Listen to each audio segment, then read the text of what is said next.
Alors, bonjour à tous, bienvenue sur la chaîne Sous le Capot. Alors, on continue du coup avec cette petite Twingo. Là, je profite d'avoir enlevé l'amortisseur et d'avoir plein d'accès pour pouvoir refaire l'aile qui était bien enfoncée. Donc voilà, l'idée ça va être d'enlever le pare-bout, de montrer comment on enlève et comment on remet l'aile. Et comment on fait ça surtout pour pas cher.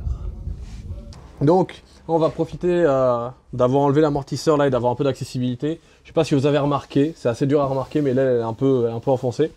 Du coup, j'ai acheté une aile d'occasion, on va la remplacer maintenant vite fait.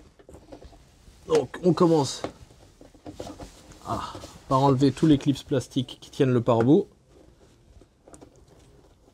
Hop.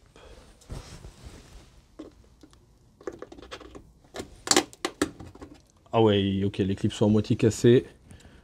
Normalement, il faut utiliser le tournevis pour soulever la partie centrale du clips. Et c'est censé venir, sauf que là, vu que tous les morceaux en plastique sont cassés, bah, il est venu tout seul. Après, j'imagine que le choc n'a pas dû forcément aider. Est-ce qu'il y a d'autres clips? Là, ça vient. Ça. Ce qu'on a là, c'est un clip type sapin de Noël, on appelle ça. Et là, c'est beaucoup plus facile à enlever avec des outils en plastique comme ça. Sinon, la probabilité de le réutiliser est assez faible. Et hop. Hop, voilà. Donc voilà à quoi ça ressemble. Et du coup c'est ça, donc on vient là, on vient et on appuie pour le sortir. Alors il y a un autre clip type sapin de Noël ici.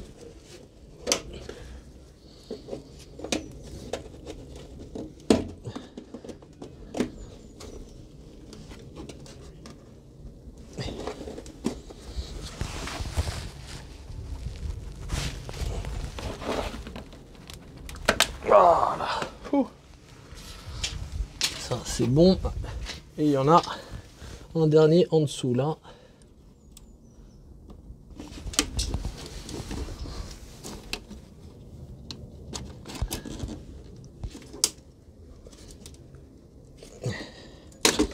Hop. Parfait. Là normalement. Ah non, je vais refaire ça. Hop. Il manque une vis là. Donc ça se dévisse. Ah non, c'est...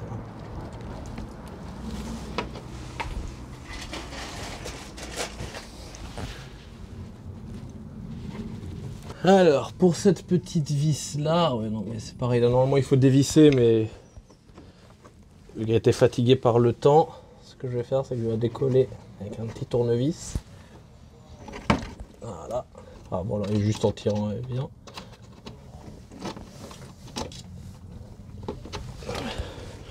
Bon pareil, là l'idée c'est de décoller, d'enlever le centre du clip.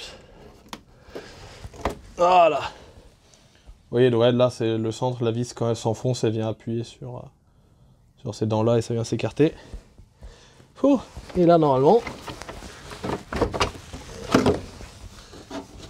Ah oui forcément ça tient. J'oublie un clip ici. Ou alors... Ah non, il tenait juste parce que vu que l'aile était enfoncée, elle tenait le pare-bout. Et... Ah mince, le pare-bout a pris la forme de l'aile enfoncée. Ouais, donc en théorie, il faudrait le changer. Hein. Je pense que je vais pas le remonter, je vais juste changer l'aile et après j'en chercherai un autre. Parce que sinon, si le pare-bout il part pas bien, toute l'eau projetée par la roue en roulant et que l'eau s'infiltre par là, après ça risque de rouiller de l'intérieur et tout, c'est pas bien. En plus, on peut voir, quand le pare-bout est plus trop étanche avec l'aile, du coup ça laisse la merde s'accumuler. Et ça pareil, hein, tout le truc là, ça bon je vais l'enlever maintenant, mais ça c'est un accélérateur de rouille comme pas permis. Regardez toute la terre qu'il y a dedans. Regardez tout ce que j'arrive à sortir. Truc en plastique. Oh. Wow, la quantité de terre qu'il y avait. Alors là on voit aussi le clignotant latéral, je vais le débrancher, c'est quoi, faut dévisser. C'est comment? Voilà, hop. Je vais le débrancher dès maintenant pour éviter de tirer dessus quand j'enlèverai l'aile. Voilà. Avec le petit joint. Alors, voilà la nouvelle aile du coup. Je l'ai payé en casse une quarantaine d'euros, donc en vrai ça va. Par rapport au prix qu'il faudrait mettre pour refaire ça chez un carrossier, c'est que dalle. Ce qu'on remarque, c'est que déjà il y a une fixation qui vient sous le rétro, donc il faudra enlever le rétro. Là, je vois qu'il y a un trou de fixation en bas, là c'est bon, je vois la vis. Et il y a aussi cette fixation là à l'avant, donc j'imagine qu'il faut enlever le pare-choc pour y avoir accès. Voilà. Ah, et du coup, ah oui c'est ça, il y a aussi les deux, il y a deux trous là, qui je suppose, ouais, ça c'est des vis auxquelles on a accès sous le capot. On va commencer du coup, enlevage du pare-choc, je vais essayer d'enlever que ce côté là, hein, pas besoin d'enlever l'autre côté. Voilà. Alors comment c'est fait en dessous? Ah ouais voilà, donc il y a une vis ici à enlever. C'est quoi, on dirait du 13? C'est ça. Voilà, donc je vais tirer un peu sur le pare-choc pour passer ma douille de 13.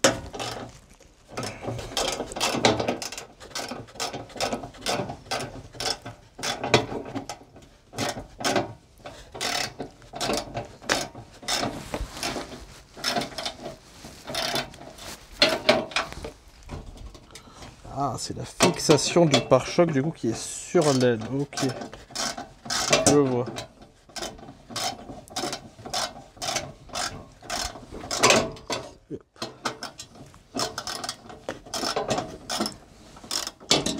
On voit pas de l'autre côté. Non.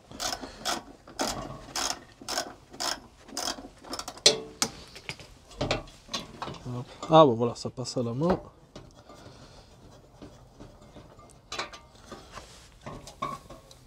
Voilà, parfait. Ce côté-là, ah, j'ai même réussi à enlever la fixation du pare-choc, parfait. Et alors maintenant, on va passer au rétroviseur. Donc il y a deux petites vis Torx qui le tiennent en dessous. Ouais. Ça va, pas vraiment d'effort de ce côté-là. Est-ce que le rétroviseur vient? Ou est-ce qu'il y a une autre fixation? Je suppose qu'il y a une autre fixation à l'intérieur.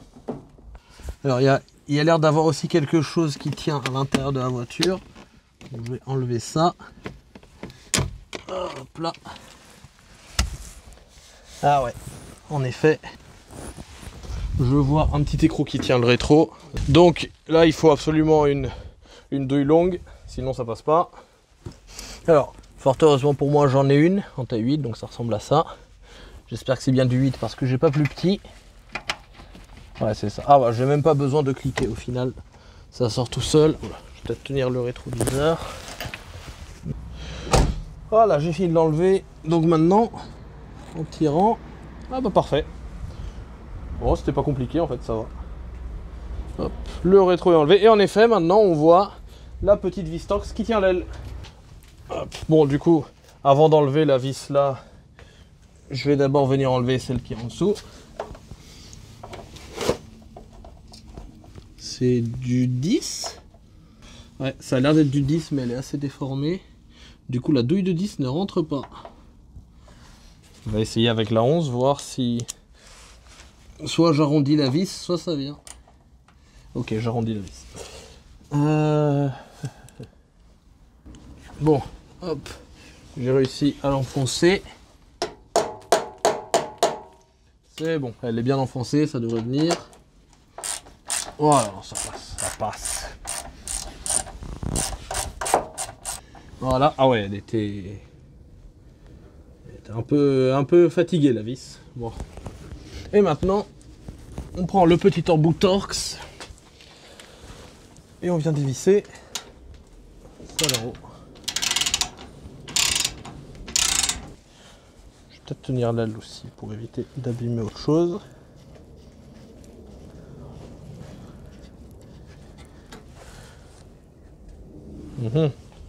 Il manque les deux vis qui étaient sous le capot.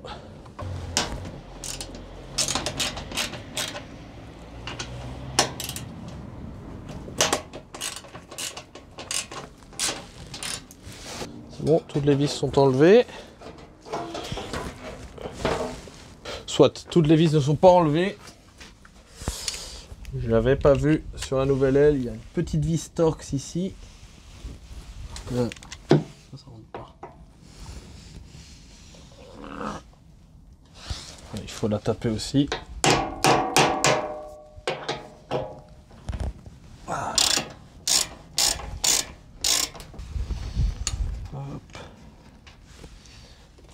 Voilà. Et maintenant, normalement, le grand moment. Qu'est-ce qu'il tient encore ici? Ah, ok. C'était de la terre. Ouh,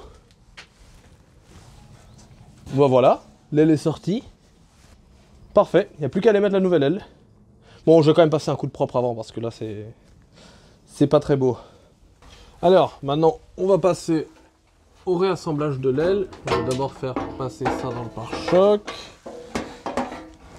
Hop, en bas, c'est aligné là, c'est bon. Parfait. Hop, je vais remettre vite fait les vis au moins à la main histoire que l'aile tombe pas. Voilà. En plus, celle-là, il faudra les serrer pour aligner l'aile. Bon, je ne les serre pas encore. L'alignement, on va le faire à la toute fin. Donc, maintenant, on va remettre les petites vis. Ici. Une et deux. En faisant bien attention de l'aligner tout autant que possible avec la portière. Bon, c'est aligné, ouais, plus ou moins. Voilà, là, on va visser la petite vis en dessous. C'est plus dur, on va utiliser le cliquet. Bon, inutile de serrer trop fort. Dans tous les cas, c'est pas cette vis-là qui va tenir l'aile, c'est la fameuse vis de 10 qui était un peu mal formée. Bon, maintenant on va revisser donc la fameuse vis un peu mal formée en bas. Voilà. Parfait. Pas trop, hein. Dans tous les cas c'est pas un élément structurel. Donc là c'est relativement bien aligné. Parfait, bon, on peut resserrer les deux vis sur le dessus maintenant. Celle-là, on va les resserrer. Et vu qu'on ne peut pas voir l'alignement avec le capot, forcément, vu que le capot est ouvert, on va les resserrer. Et si jamais il y a besoin de les réaligner, on se rendra compte en fermant le capot. Alors, on va remettre ça. Donc là, il y a des petits ergots en métal ici qu'il faut bien entrer dans les trous en question. Voilà. Une fois que c'est rentré, hop, on peut visser la vis. Il faut forcer un tout petit peu sur l'aile pour que ça rentre. Ensuite, on prend notre douille qui va bien.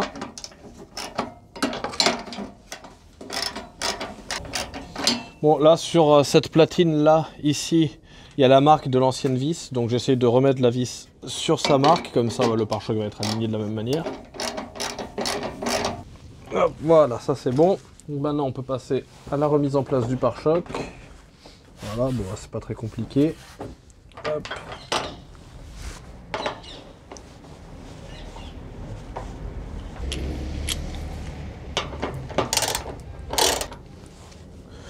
Bon, cette partie-là, c'est bon. L'alignement est clairement pas parfait, mais c'est tout aussi mauvais qu'avant, donc ça changera pas grand-chose. Donc bah là, ce qui reste à faire, ça va être de remettre l'ampoule en place. Hop. Ah, voilà, c'est là-dedans. Voilà, c'est rentré. Et hop, voilà, là c'est vissé en place. Le fil passe bien au-dessus des petits ergots là, vu que là le pare-boue va venir se clipser là-dedans dans tous les cas. Bah voilà, c'est tout bon. L'aile est changée. On va voir ce que ça donne en fermant le capot. Bon bah voilà, l'alignement est vraiment pas dingue, mais il est tout aussi mal aligné qu'avant. À voir, même un peu mieux. De base, les cartons étaient plus grands. Bah, la seule chose qui reste à faire, du coup, ça va être de remettre le rétro. Donc pour remettre le rétro, bah, c'est pas difficile, on le remet à sa place. Là, il y a la vis sur laquelle le petit écrou va venir se visser. Et on rebranchera la prise, et après le reste sera à l'extérieur. Bon, j'utilise la douille de 8 pour m'aider à visser plus facilement. Bon, je la serre à la main, elle était vraiment pas très serrée. Donc je pense que c'est surtout les deux grosses vis en dessous à l'extérieur qui tiennent ce rétroviseur. Voilà, là c'est bon. Je remets le câble d'alimentation. Voilà. Là c'est facile, il suffit de pousser, le truc rentre. Et maintenant pour le cache plastique, là on voit qu'il y a un petit clip et deux trucs à rentrer. Donc les deux trucs à rentrer doivent entrer dans les trucs noirs qu'on voit là. Et ensuite le clip, il faut appuyer dessus et normalement ça rentre. Ah ok, c'est bon. On s'est rentré et là du coup si j'appuie, voilà, on a entendu le clip en haut.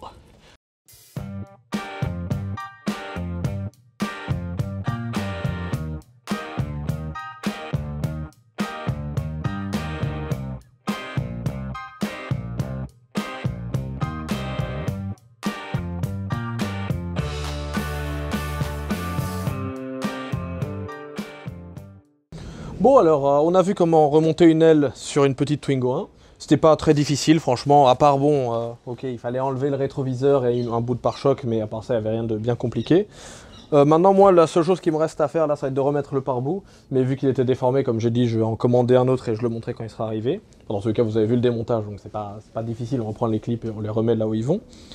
Dans tous les cas, je vous remercie beaucoup d'avoir regardé cette vidéo. Et je vous dis à la prochaine sur la chaîne Sous le Capot.